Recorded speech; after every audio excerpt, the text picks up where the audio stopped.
D'abord, faut se rendre aux États-Unis. Véritable scène d'horreur là-bas. Il y a une vedette conservatrice, Charlie Kirk, l'un des appuis les plus connus du président américain, qui a été tiré en plein événement sur un campus universitaire.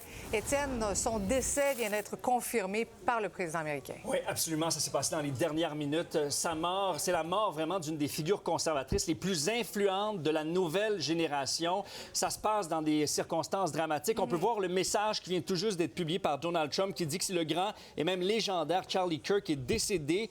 Personne ne comprenait ni n'avait le cœur de la jeunesse des États-Unis mieux que Charlie. Il était aimé, admiré de tous.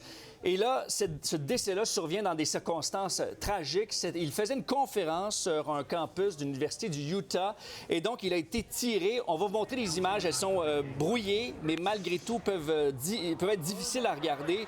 C'est une scène vraiment d'une violence extrême. Il prenait la parole sur ce campus. Et là, il y a eu un coup de feu très précis. On le voit ensanglanté au cou.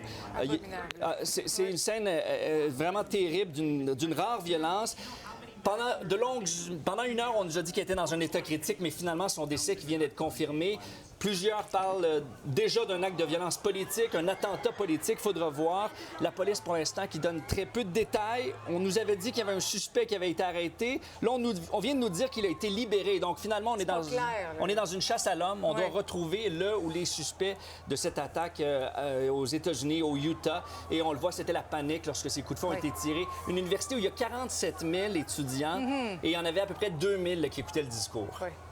Il y a encore pas mal de flou à cette heure-ci, Étienne. Parle-nous de l'importance de Charlie Kirk dans la popularité, justement, du président américain. Bien, on lui attribue, justement, le succès de Donald Trump chez la jeune génération. 50 des jeunes, là, lors de la dernière élection, ont voté pour M. Trump. Et on dit que c'est notamment grâce à Charlie Kirk, qui était hyper populaire sur les réseaux sociaux. Il a réussi, en fait, à rajeunir l'image du Parti républicain.